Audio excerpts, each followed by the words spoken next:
Bonsoir, ou plutôt bonjour à tous et à toutes. Nous sommes l'après-midi, mais pas le soir quand même.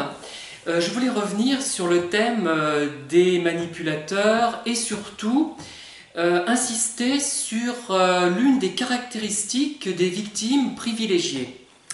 Alors, je me réfère à ce que je connais de la question, évidemment, à ce que j'ai pu lire, mais aussi à mon propre vécu, si on peut dire, puisque je dirais que les victimes ont toute la caractéristique que je vais vous développer, dont je vais parler.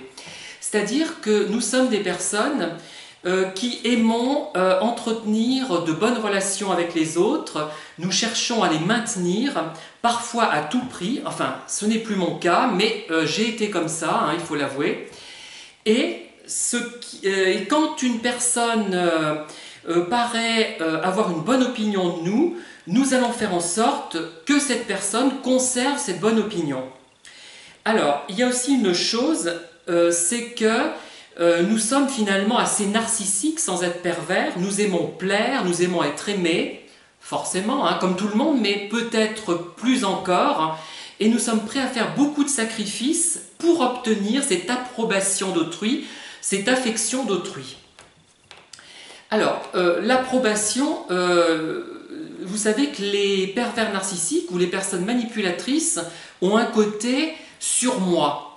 On a l'impression que ce sont les garants de ce qu'il faut faire et ne pas faire.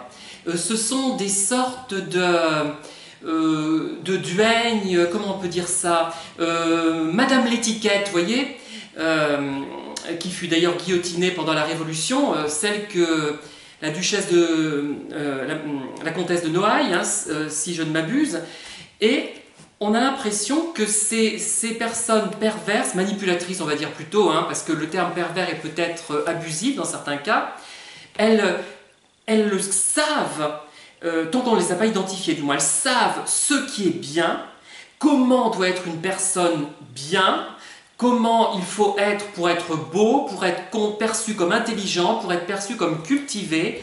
Elle nous donne en quelque sorte des modèles à atteindre. On y croit, nous, et on essaie de se conformer à ces modèles de façon à plaire à la personne perverse, mais surtout à ce qu'elle représente. Elle représente une sorte d'autorité évaluative, en fait. Voilà, c'est ça. Tant qu'on n'a pas compris, évidemment, hein. Et on essaie de se conformer à cette image. On essaie de se conformer à cette image, à cet idéal, puisque nous recherchons plus ou moins un idéal. Moi, je le recherche uniquement dans l'écriture, finalement, maintenant. Et de moins en moins, j'essaie de plaire à tout prix.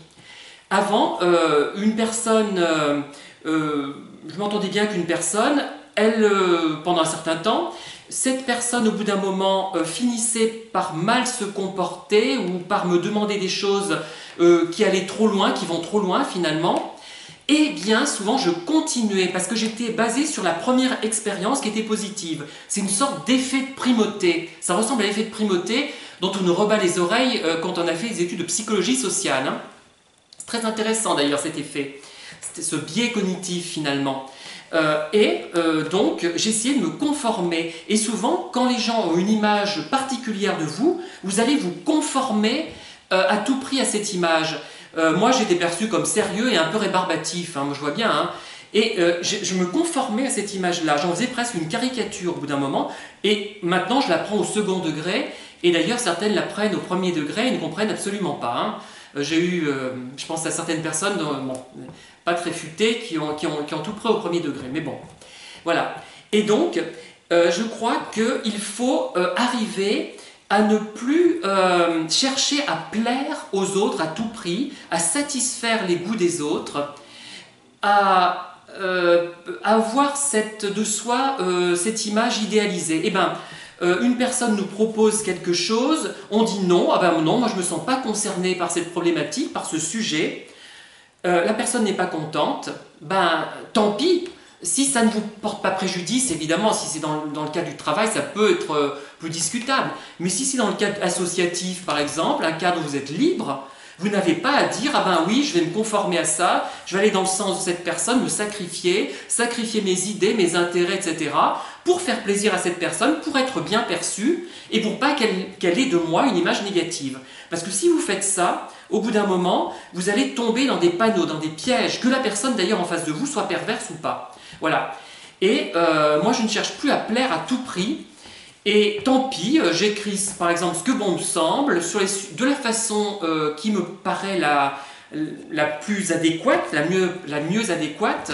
Et tant pis si les gens ne s'y retrouvent pas, hein. Je m'en moque éperdument. Et tant pis s'ils se disent, ah ben tiens, celui-là il est bizarre, hein. Il a une conception des choses qui n'est pas celle de tout le monde. Mais quand vous tombez sur des gens un peu intelligents, ça ne sera pas le cas, hein.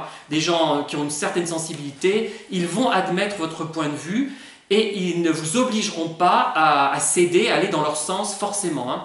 Bon, parfois on le fait par complaisance, ça arrive, je ne dis pas que c'est mal, hein, c'est pas ça. Mais il ne faut pas que ça soit, que vous sentiez obligé d'aller forcément dans le sens de ce que veulent les personnes pour leur plaire ou pour avoir la paix. Voilà. J'espère avoir été clair et en tout cas, je vous dis à très bientôt pour de nouvelles vidéos.